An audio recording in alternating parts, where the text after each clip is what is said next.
Welcome to the Retzel Health Law Hotspot. Health Law Hotspot is a podcast for physicians and health professionals that covers the legal issues and trends that affect the healthcare industry. Hi, everyone. Welcome to the Health Law Hotspot. I'm Erica Adler, shareholder at Retzel and Andrus and leader of the healthcare practice. Today, we have a great topic. We're going to be talking about some of the HR issues and cultural issues that arise in healthcare transactions. We have an amazing guest. Jennifer Fondrevay is joining us today. Jennifer is the founder of Day One Ready, a consultancy that advises forward-thinking business leaders, owners, and C-suite executives on how to prepare for the human capital challenges of M&A. As a Fortune 500 C-suite survivor, as she puts it, of 3 multi-billion-dollar acquisitions, Jennifer has been on all sides of the deal equation. She's seen countless growth strategies fail due to a workforce that couldn't pivot and adapt as quickly as leadership anticipated. Welcome, and thank you for joining me. Thank you for having me. I'm blessed that you called it an exciting category and topic. Mergers and acquisitions, people tend to approach it with dread. So it was very nice intro. Well, thank you. And I think this is really a great topic. And obviously today we're looking at it from the healthcare perspective.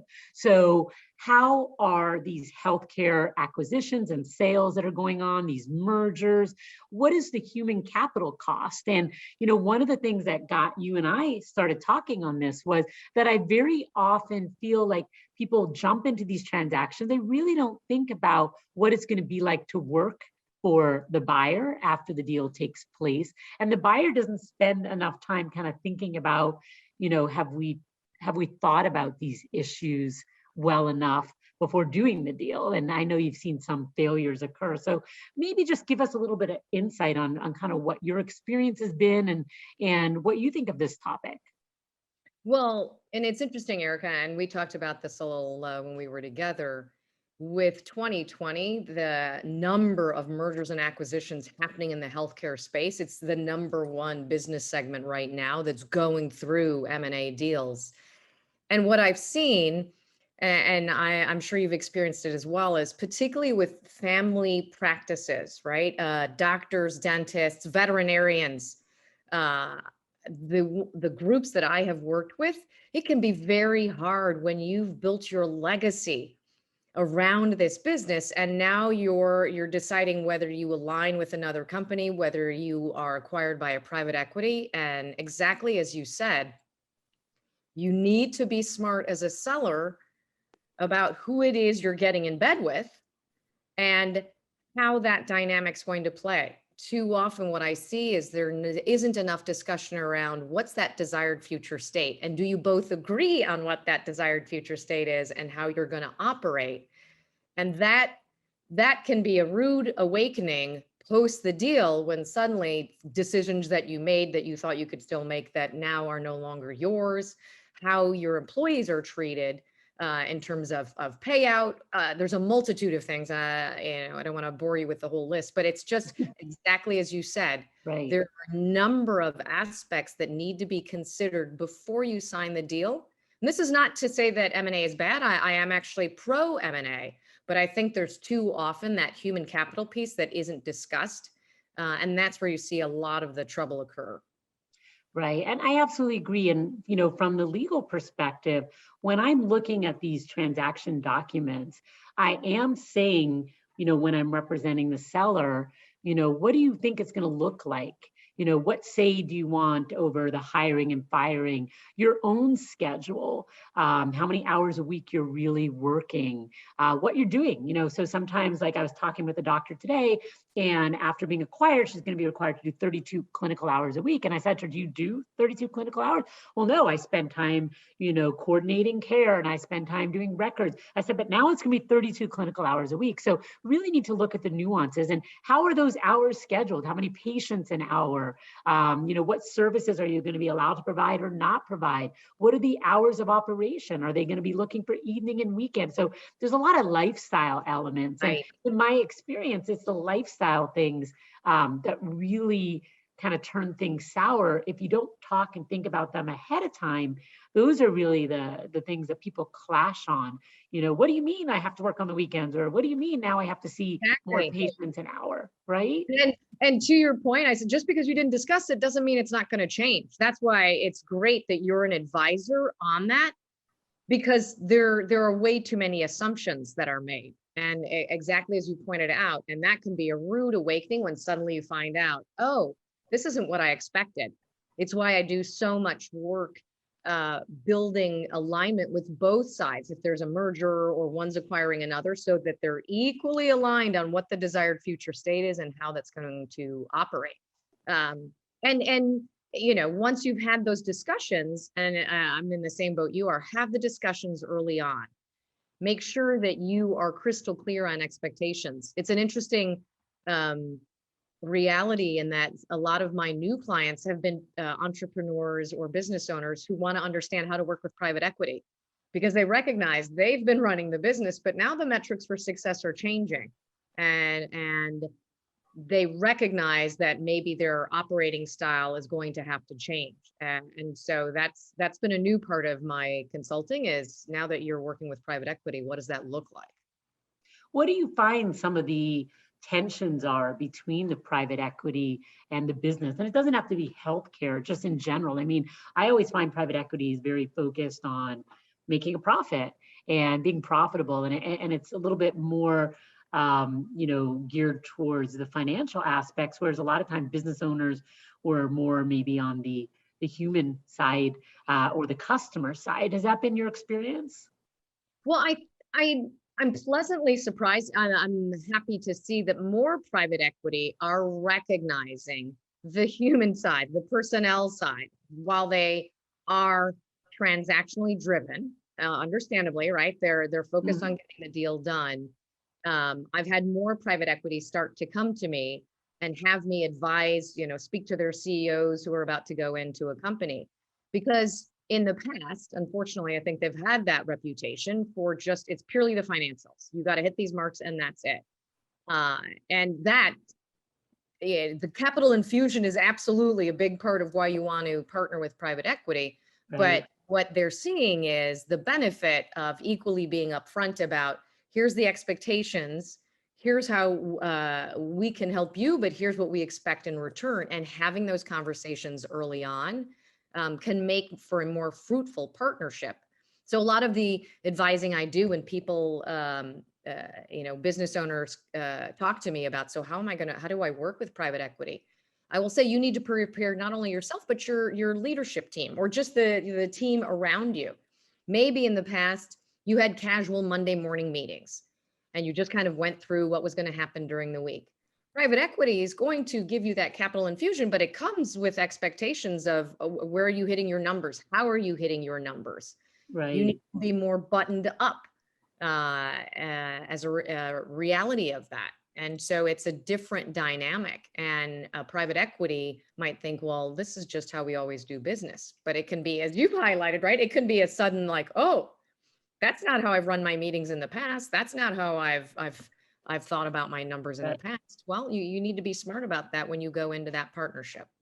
Right. And I think, unfortunately, some practices or companies that are acquired have been grown a little bit more organically, and they don't have a lot of those formalities in place, and it can be a bit of a shock. So I think having a good team around them when they enter into those arrangements is important. We try and work with our clients, and you do that as well, just to let them know what to expect. And unfortunately, I still think, even though a lot of private equity and even, hospitals are a little bit more used to dealing, obviously, with doctors, as are some of those, big institutions. But, right. Private equity, sometimes they say things that are really blunt and shocking to me. I was relating to you that I had a doctor in a group who was about to leave on maternity leave and had already planned that she was going to switch to 4 days a week, and had talked about it with her partners. And then, but when she related this, they were just like, well, it's not in your contract. And she's like, well, this is what I want. And they were like, their response was, every day you don't work you lose us money. And so we're not letting you change anything about your contract. And, those kinds of comments and a failure to really be sensitive to the people who are going to work for you sour the relationship. You want somebody to stay with you long term. You don't want them to despise you. You want them to give you the best work. You want them to help you grow by reputation, word of mouth, or whatever it is, whatever kind of business it is. Like, that kind of attitude is really harmful. And it's interesting. There were a couple of comments when I was first thinking about opening my consultancy, because frankly, and Erica, I think we talked about this, originally all I planned to do was write a book. I wanted to write a survivor's handbook, as you highlighted, Survivor, because I'd gone through 3 multi-billion-dollar acquisitions. And I thought these could have gone so much better had there been more transparency, had the people who were most affected by the deal been given a clear vision on, here's what drove this deal, here are the opportunities with this deal, and here's how you can contribute.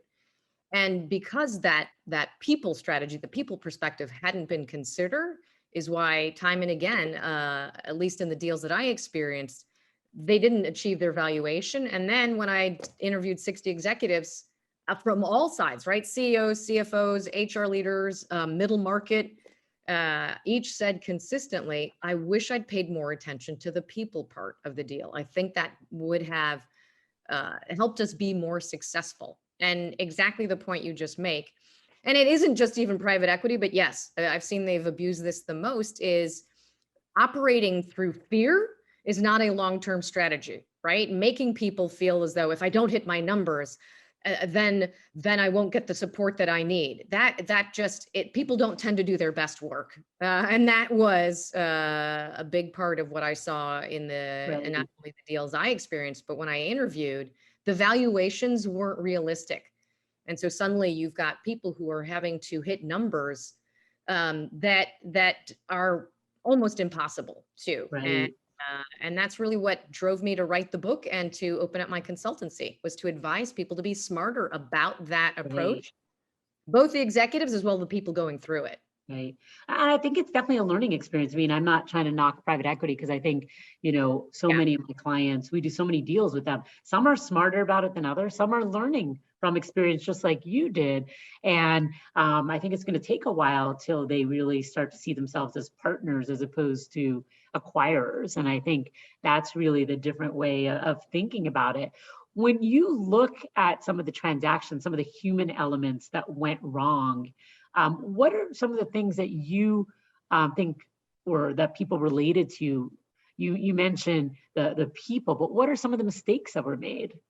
So in one of these, I talked about in a Harvard Business Review article back in 2018, because it was a theme that came up while I was doing the research for the book.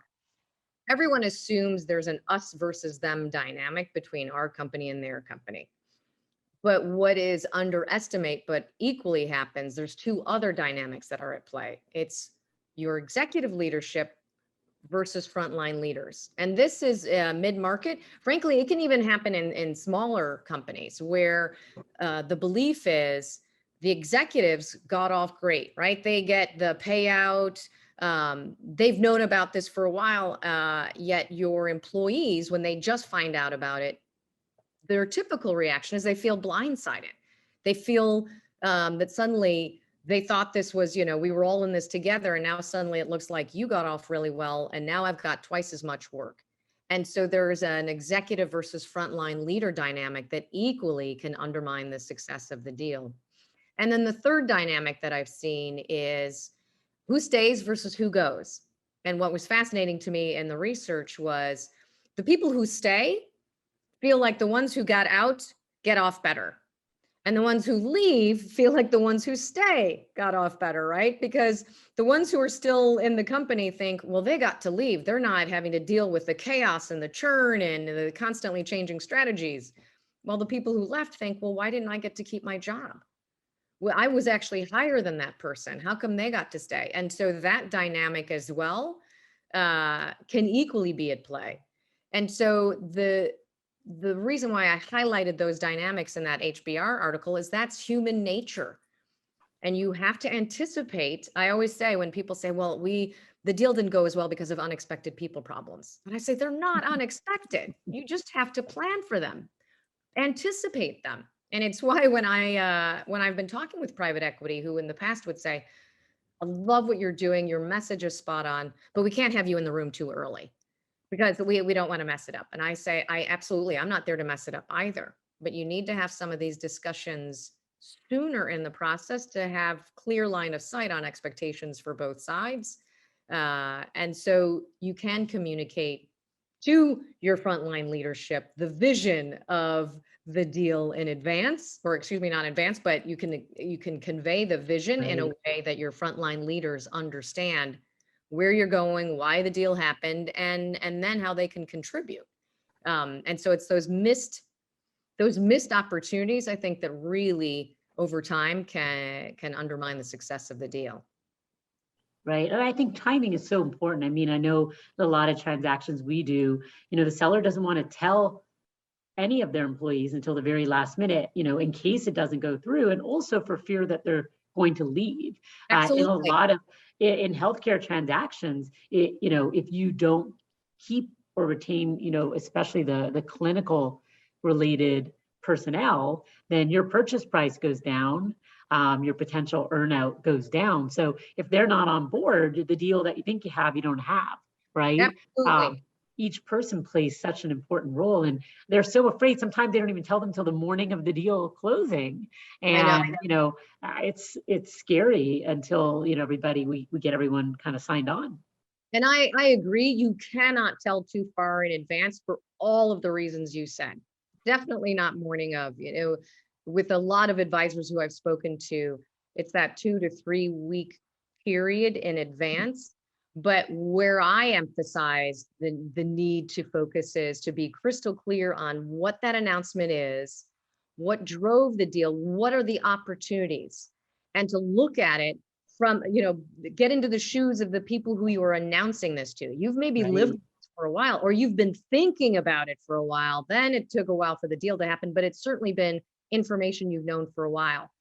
Now you have to look at it from the standpoint of, I'm just finding out that my whole world has changed. And I don't know if I still have a job. I don't know if I still have the same boss. Are you going to still be in the company? All of those questions pop into my head, right? As the employee. Right. And so it shifts quickly from being, how do I help make the business successful, to how do I keep my job? How do I navigate this? And so I'm always advising executives, business owners, you need to be prepared for that. And it's human nature. So here's how we prepare, and here's how you craft a vision so that people understand not only where the company's going, but how they can contribute to it. I think those are excellent points. And I know, I speak with a lot. I often work with physicians and dentists and other healthcare providers who work for companies that are being sold. So they're not the owners, they're not the seller. And often they're being presented with, a contract that's long-term that they have to sign. The terms are different than the ones from their prior contract that they negotiated. And it's kind of like a take it or leave it. Sometimes there's a nice bonus, but the question is it worth it for me to stay? But, on the other hand, they're put in a position where the deal is going to close and they don't have another job. So, their initial contracts, it's super important to get those reviewed so that they have notice obligations and protections like that. But I think too often the buyer is very focused on the owner of the company. They believe retaining the goodwill is key, and the owner is the one, getting the money and making the best deal for themselves. In the healthcare context, that might be a retiring dentist, doctor, or multiple, owners like that. Whereas there are associates who kind of were dreaming of, one day becoming co-owners and taking over the business. Their dreams have been shattered, and so there's a lot of that kind of emotion as well. In the transactions that you do, I guess, have you seen reactions by, I don't want to call them underlings, but the rank and file employees? What kind do people generally come around to seeing the positive? Do they lose a lot of them because of fear of the unknown, or what kind of reactions do you get? Unfortunately, it's more the latter, right? You lose them. And you said something up front that I just want to underscore, which is, for the seller, the opportunity for you to really, this is your legacy, right? And if you want your people to be treated a certain way, you want certain things, whether it's hours or titles or bonus, whatever, your opportunity to do that is right at the beginning. And that's something that I've seen that's happened a lot, where there are assumptions made about what's going to happen and how it'll play out. And you need to be crystal clear. That's why your role is so important, Erica, to advise and have people be smart about, well, what are your expectations, not just for you, but for the people who work with you. Even if you're retiring, there are certain things that you can make sure are part of that deal, so that the people who helped you build Right. your business, build your legacy, can still benefit from that. And that's, I think, the most heartbreaking part is for those business owners who retire and who have built it up and had the people help them build it. If it doesn't go well afterwards, that great partnership and camaraderie can be lost. And that's the hard part. I unfortunately, I suspect you've probably seen that, Erica, and that's what I've seen as well. So I'm always advising, be smart in those early discussions to make sure everything you are expecting is written down and agreed to, because it's not necessarily just going to happen. Right, absolutely. I mean, nothing ever goes as planned, no matter what. But at least, if you can't just look out for yourself as the seller owner. You have to look out for those other people if they're important to you. I will say sometimes people are just in it for themselves, and they figure that people who work for them are going to want the job and want the money. On the other hand, I've seen seller owners who will do anything and fight any battle to make sure that they're protecting their people. And then there's the ones that are kind of in the middle. So there's the full realm. And I guess, you push as hard as you can. And on the other hand, there's the buyer, and the buyer's role in all that is really to understand that their contributions to a balanced deal for everyone ensures success of the business, long-term retention of employees. But I'm guessing you see this as well, that they often don't have that vision. I'm seeing, a wide variety of buyers, and, sometimes they have the vision, sometimes they don't. Yeah. And it's interesting. I shared with you early on, the private equity firms that I spoke to said, really interesting what you do, but, can't have you in too early. What's been interesting though, is they'll bring my book in. So they're starting to bring my book in and have executives read the book. So, because I talk about the stages of grief that a company can go through post deal. And it's not just me that went through this, but I've talked about it with every executive, and they said, yeah, we hadn't anticipated, people talk about the change curve. I find that's a very academic way of describing the emotional roller coaster that you go through and merger and acquisition journey. And so I talk about the stages of grief and the personalities, how people change when fear is the operating emotion, when they go from being focused on the business to focused to preserving their job. And so what's been beneficial, now they're realizing, oh, well, the book's helpful, but maybe having you come in and talk afterwards can help people give them line of sight on what to expect. I think it's slow, but I see it happening. I would love to see if you see the same. There's a recognition that throwing money at the problem won't necessarily solve the problem. I think in the past it was like, well, I don't see this is going to be an issue, so we don't want to do anything to upset where we're going with the deal. And if it becomes an issue, we'll just throw money at it. As Right. you said, right? You could lose great I talent, mean, lose morale. for some people, throwing money is a solution, but you're right. I mean, it's a short-term solution, really, right? So tell us the name of the book, just so we're all kind of on the same page. What is the book called, and where can people get it if they want to find out more? So the book's called Now What? A Survivor's Guide for Thriving Through Mergers and Acquisitions. And I called it Now What?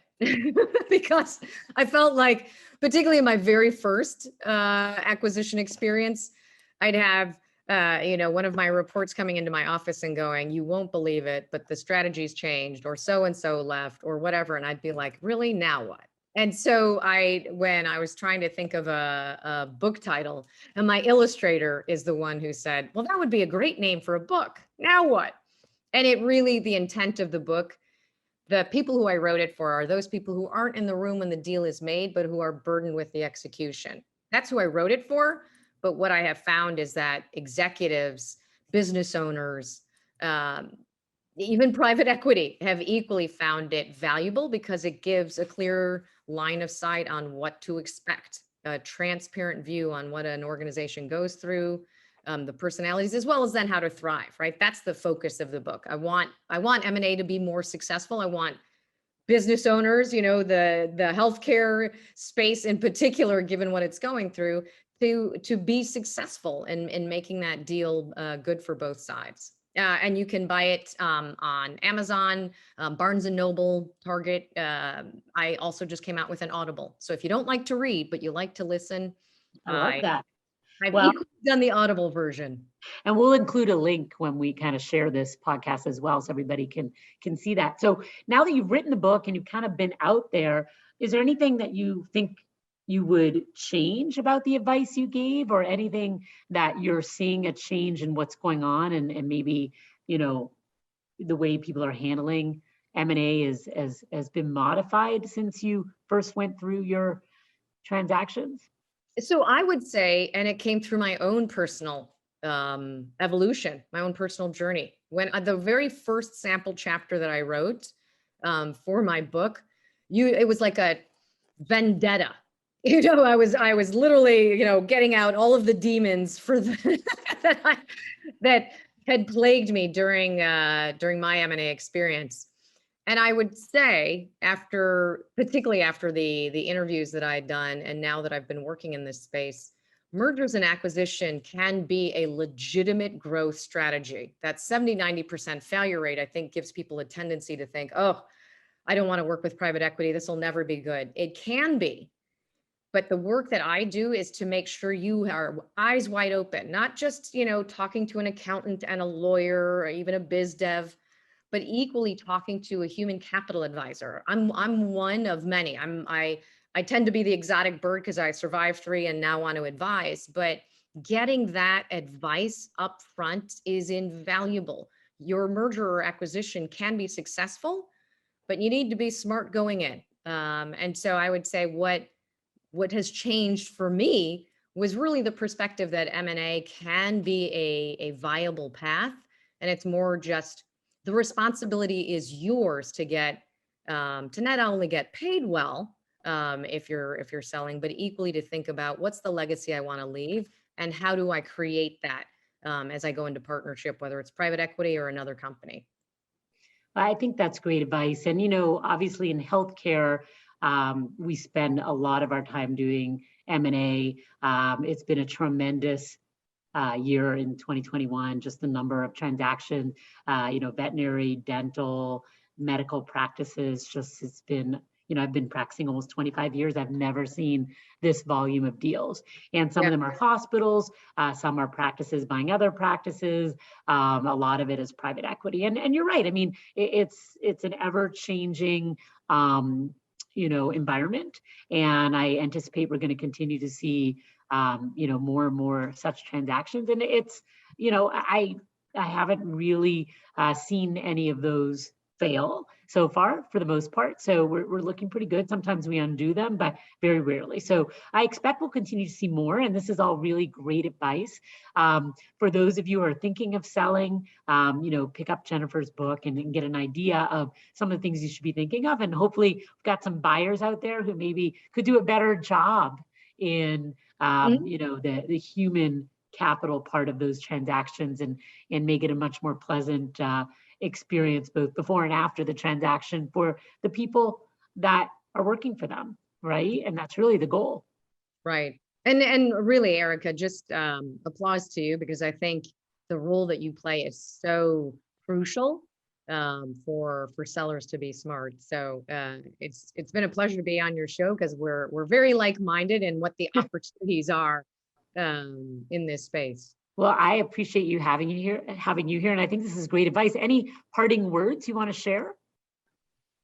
No, I really, it was that last point. I think I'm just focused on legacy. The pandemic has changed, I think in a good way, people's thought about what do I want to do with my life, to see that things can change so dramatically in ways none of us anticipated.